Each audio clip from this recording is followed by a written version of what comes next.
Inilah Injil suci menurut Santo Yohanes.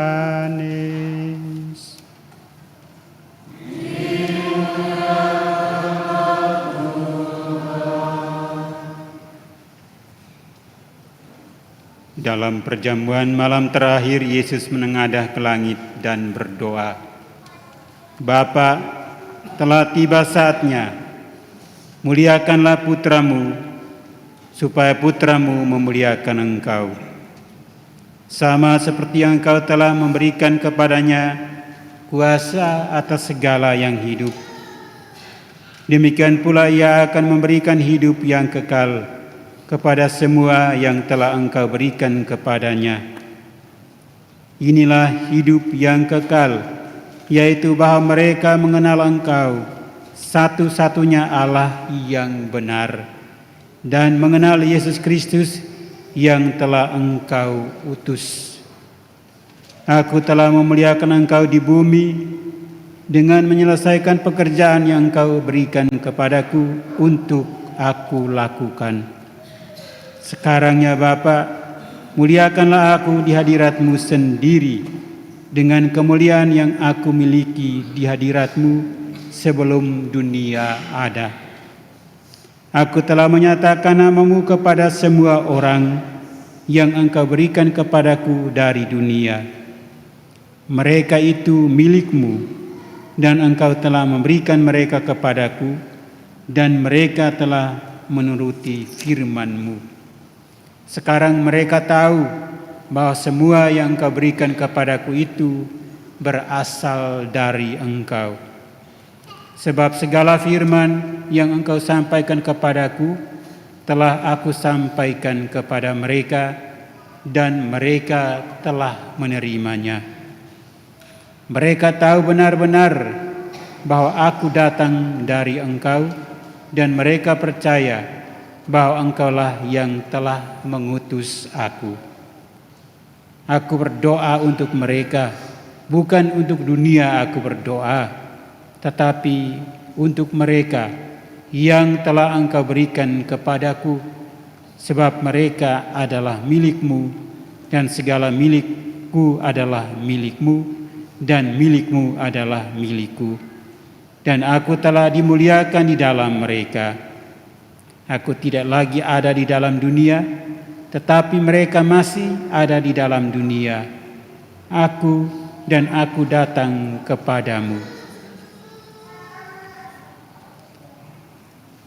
Demikianlah sabda Tuhan.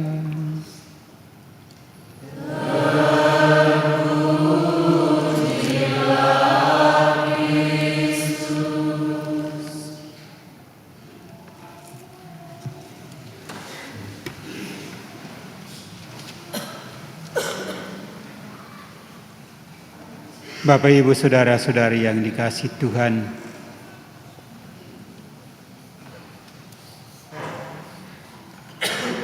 setiap kita, setiap orang, setiap pribadi yang mau mengambil bagian melayani Allah harus memiliki seperangkat kebaikan dan hikmah yang berasal dari Allah. Allah yang kita layani adalah Allah yang kudus. Dan karena itu kita sebagai pelayan haruslah pelayan yang pantas. Kalau tidak kudus, kita harus pantas. Para murid didoakan supaya menjadi pelayan yang kudus, pelayan Allah yang kudus. Karena itu jasa atau imbalannya adalah Yesus mendoakan mereka supaya oleh pelayanan mereka diberi hidup yang kekal. Dan juga supaya mereka memperoleh hidup yang kekal itu, mereka harus tekun melaksanakan pekerjaan atau tugas yang dipercayakan kepada mereka.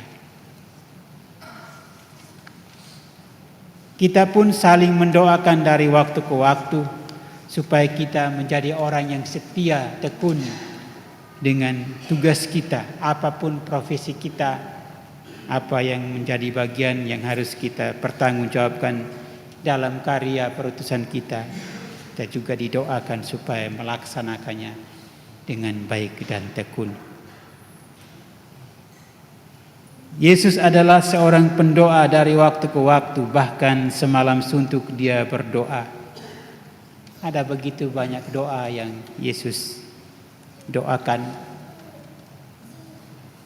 dan mungkin tak satu pun tercatat dengan baik selain doa yang kita dengarkan dalam Injil hari ini yang dicatat oleh penginjil Yohanes.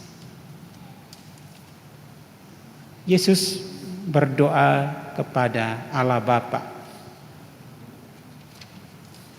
karena doa hanya dipanjatkan kepada Allah sebagai Bapa. Dan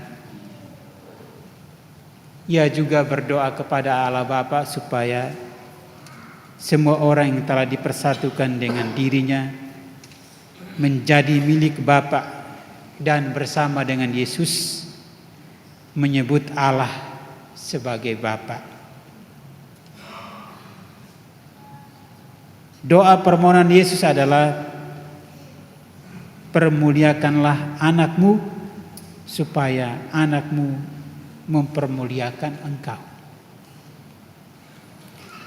Yesus memohon kepada Bapa agar dalam penderitaan di kayu salib, Bapa tidak hanya membenarkan apa yang telah ia lakukan, tetapi juga dipermuliakan pekerjaan-pekerjaan yang telah Yesus lakukan. Maka salib bukan lagi tanda kehinaan, tetapi tanda peninggian dan tanda kemuliaan.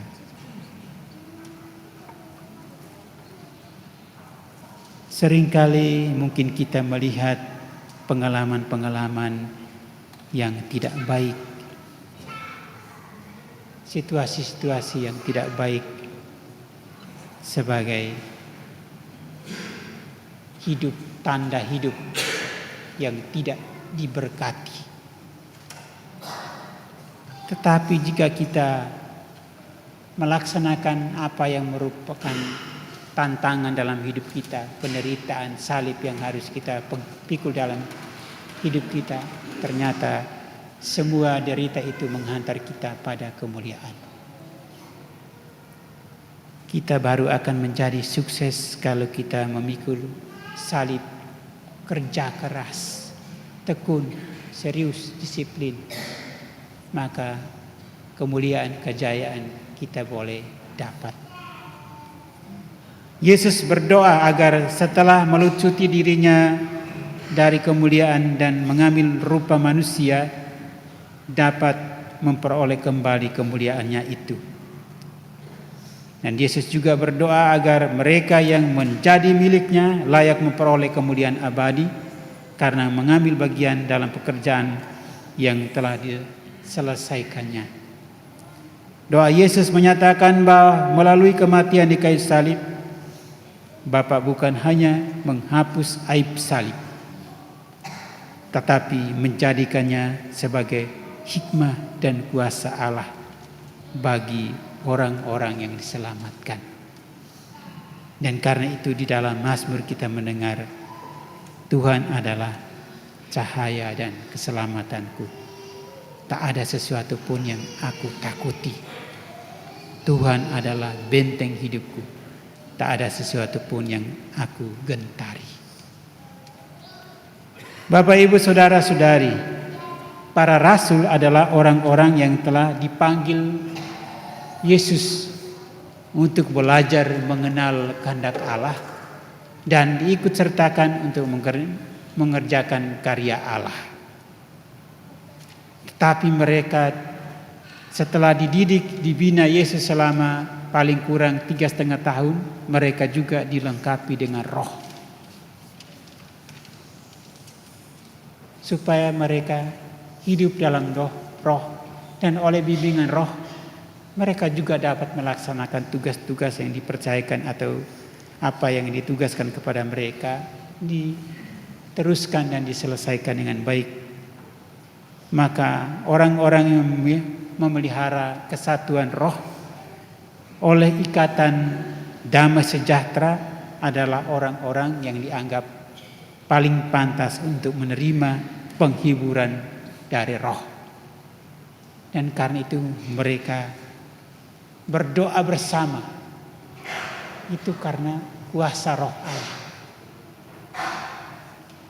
Seringkali mungkin kita tinggal bersama, hidup bersama sebagai satu keluarga, suami istri bersama anak-anak, tapi kita jarang berdoa bersama karena roh Allah tidak tinggal dalam rumah kita, tidak tinggal dalam keluarga kita. Kebersamaan kita ini juga boleh dikatakan dibimbing oleh roh. Maka kita juga perlu berdoa datangnya roh. Tadi kita dalam lagu pembukaan kita berdoa menyanyikan lagu datangnya roh, supaya roh itu tinggal bersama kita, menyertai kita, sehingga kita dapat membuat sesuatu juga dibenarkan karena baik, karena bernilai, berkualitas.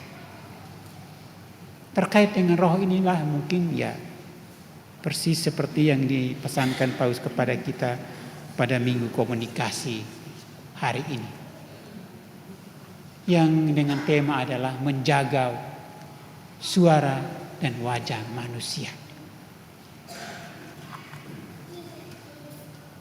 Karena apa? Seringkali dua hal ini bisa dimanipulasi.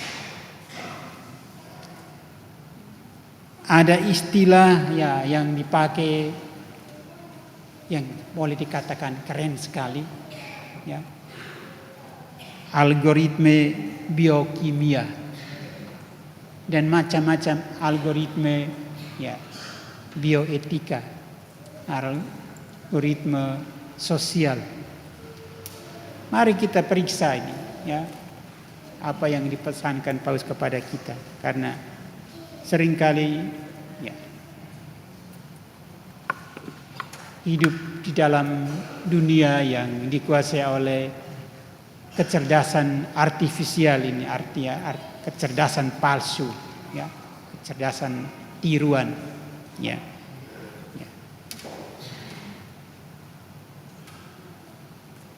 Ketika teknologi komunikasi mengubah atau meniru wajah suara manusia, maka kemungkinan teknologi komunikasi ini juga dapat mengubah kebijaksanaan, mengubah pengetahuan, mengubah kesadaran, mengubah tanggung jawab, mengubah empati, mengubah persahabatan, persaudaraan. Dan dengan itu mengganggu hubungan antar pribadi.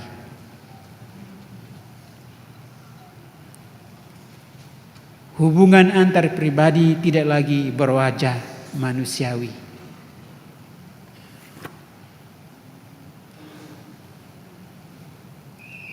Masalahnya bukan teknologi komunikasi, tapi manusia itu sendiri.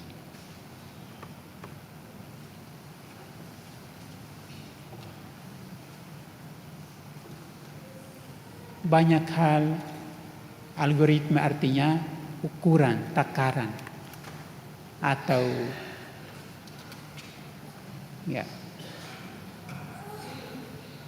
apa yang dipakai oleh orang lain itu diubah-ubah. Misalnya orang sudah mengukur jarak dari sini sampai di Tuke 2 kilometer. Datang orang baru mengukur, tidak sampai itu hanya 1,5 kilometer. Nah ini yang disebut orang memakai algoritma yang berbeda-beda. Jadi itu seringkali patokannya ini, tapi orang dapat mengubah. karena ukuran yang dipakai itu berbeda dengan orang lain. Inilah yang dipesankan kepada kita untuk menjaga wajah manusia. Ya, wajah manusia ini dalam arti yang boleh dikatakan metafor untuk kita. Ya. Karena itu Paus ya berbicara kepada kita, berpesan kepada kita, jangan berhenti berpikir sendiri. Apa yang dianggap benar oleh umum belum tentu benar. Dan apa yang dipikirkan oleh satu orang belum tentu salah.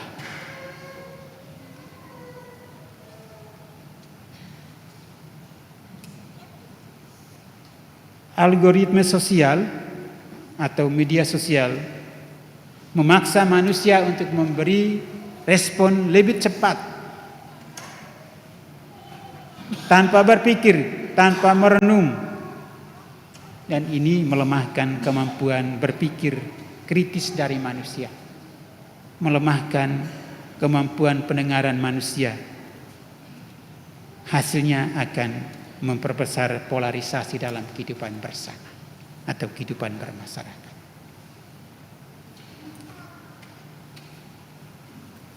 Manusia gampang percaya bahwa kecerdasan buatan itu adalah teman yang maha tahu. Kecerdasan buatan itu adalah teman yang maha tahu, tahu segala-galanya. Tapi mari kita ya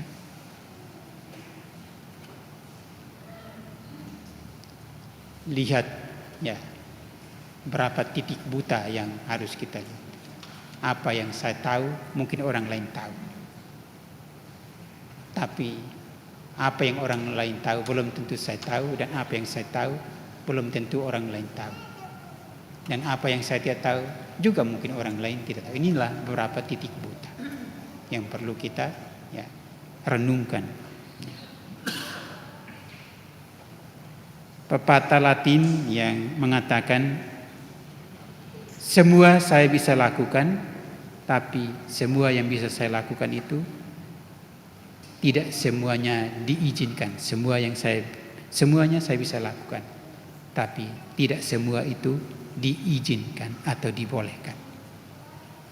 Nah, ini mungkin adalah ya sedikit bersinggungan dengan ya Paus.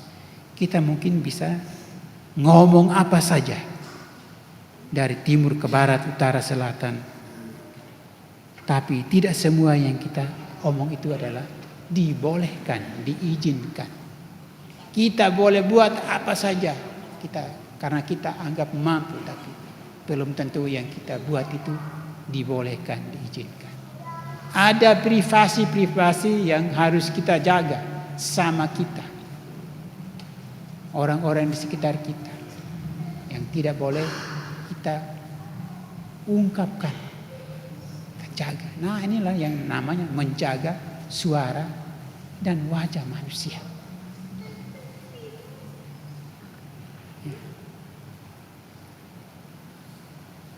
Ketika kita ya tidak memakai pikiran yang baik, perasaan, pendengaran, ya, maka kita tidak memperhatikan struktur bahasa dan makna atau arti yang sesungguhnya. Pembicara mungkin memiliki maksud yang lain, kita menafsir dengan cara yang lain. Maka apa yang dimaksudkan oleh seorang pembicara kemudian bisa ya dikatakan membias atau mengalami distorsi karena pendengarannya ya mengubah isi dari komunikasi. Jadi membias. Jangan sampai kita memahami sesuatu dengan cara yang membias. Sama kita ngomong ini tapi kita mengertinya dan menyampaikannya dengan cara yang membias atau mengalami distorsi. Mari kita ya melihat itu dan kita mengatakan diri kita jangan sampai kita juga adalah penyebar berita-berita yang membias. kita mau menjadi orang Katolik yang genuine, yang asli, yang sungguh-sungguh, atau orang Katolik yang pura-pura Katolik. Kita mau mengerjakan simulasi relasi dengan sesama kita dengan baik, atau ya, mensimulasikan relasi kita itu sesuai dengan realita yang boleh kita karang-karang. Ini komunikasi. Ya, komunikasi itu banyak sekali. Ya. Komunikasi itu tidak hanya dengan kata-kata, tapi juga simbol-simbol. Orang melihat begini, itu pasti Romo. Dari pakaiannya saja orang, itu pasti Romo. Ya. Kita bertemu dengan orang langsung pegang hidupnya. Itu berarti ada sesuatu yang bau. Jadi ini juga komunikasi. Kita bertemu orang sudah pakai cincin di jari manisnya. Ini pasti orang sudah menikah. Nah, ini komunikasi. Komunikasi tidak selamanya, tapi juga dengan sikap. Maka inilah pengganti wajah. Cincin di jari, ya, atau orang pegang hidung atau apa, kita lihat, ya, itu. Dan kita lihat orang pakai seragam, kalau seragam ini berarti anak SMA, atau seragam seperti ini pasti polisi. Ya, itu komunikasi. Kita tidak pergi tanya, kau polisi? Enggak, kita lihat saja seragam, ini pasti polisi. Ya, ini juga komunikasi. Jadi itulah bentuk wajah. Marilah Bapak Ibu Saudara-saudari, kita tidak boleh menyerahkan proses kreatif, fungsi mental dan imajinasi manusia kepada media. Ya, media kepada mesin yang mengerjakan berita itu. Kalau kita bisa menyerahkan fungsi imajinasi, fungsi mental, kreatif kepada mesin komunikasi, maka kita bisa katakan kita mengubur talenta yang kita terima untuk bertumbuh sebagai pribadi yang berjuang membangun relasi dengan Allah dan sesama untuk menampilkan atau menampakkan wajah dunia yang manusiawi. Maka kita tidak lalu, ya, ada orang yang betul-betul bergantung pada kecerdasan artifisial. Hitung uang 5.000 saja harus pakai kalkulator. Sederhana seperti itu, tidak pakai otak sendiri. Tapi bergantung pada hal-hal itu. Mari, ini ya, Paus juga berpesan kepada kita supaya kita menggunakan talenta kita secara manusiawi untuk membangun, ya, dunia ini berwajah manusiawi dan juga, ya, menjadi tempat yang nyaman dihuni. Ya, komunikasi yang baik, ya, bisa membuat orang lain itu merasa nyaman untuk hidup bersama dengan kita. Dan kita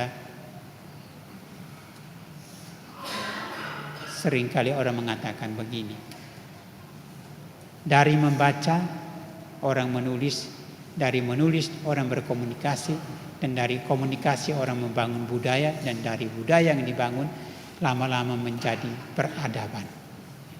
Jadi peradaban ini berawal dari membaca, menulis, berkomunikasi, membangun budaya, dan akhirnya sampai pada tahap terakhir adalah peradaban. Mari kita menanggapi pesan Paus pada hari komunikasi ini supaya kita menjadi orang yang pandai membaca dan membangun relasi yang baik, sehat, dan membangun dunia yang berwajah manusiawi dan menciptakan suasana hidup yang rukun damai satu sama lain. Tuhan memberkati kita. Amin. Kita berdiri, kita akui